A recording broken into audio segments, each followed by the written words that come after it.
hook up your car subwoofer and amplifier into your house powered by a power supply. So I'll show you right now what I did. So I have a Yamaha receiver. Obviously you're gonna need something of a receiver. This is a RX V365. It does 100 watts by 2 8 ohms.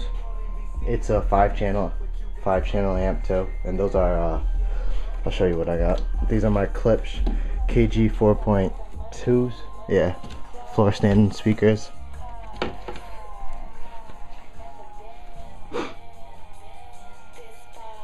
These are about 20 years old at least, or 23.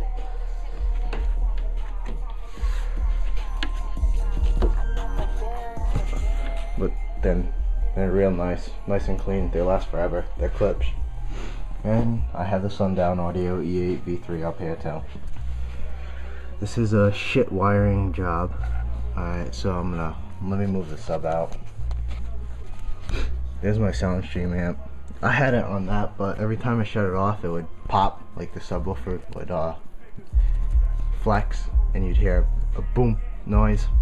And I figured it was the ground or RCA's, and I tried everything, couldn't get it to fix, but an amplifier was fine in my car, so I used my Rockford Fosgate P200 by 2 and just bridge it.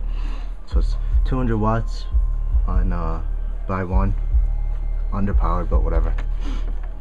Alright, so you have your RCA's from your pre-out on the back of your receiver, and I plugged that right into the, switch this to macro,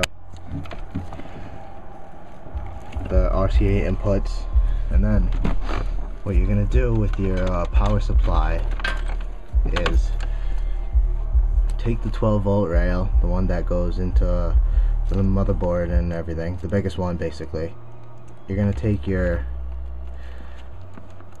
green one, your green wire, see that green wire? I just cut it, and then I took a ground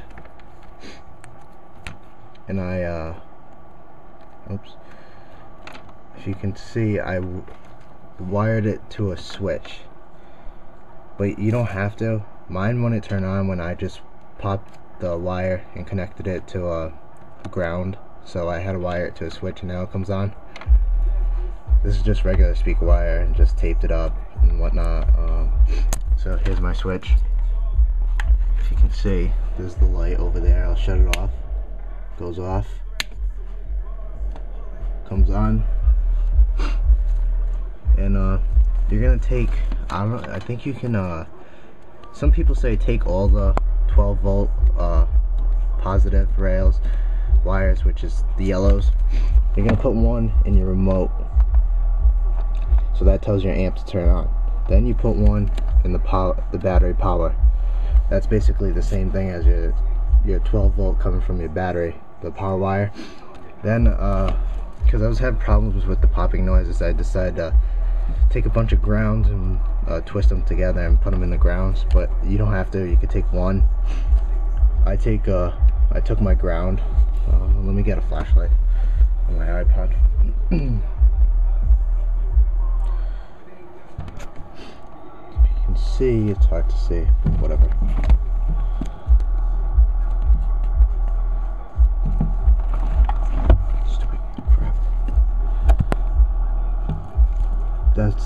That's the remote.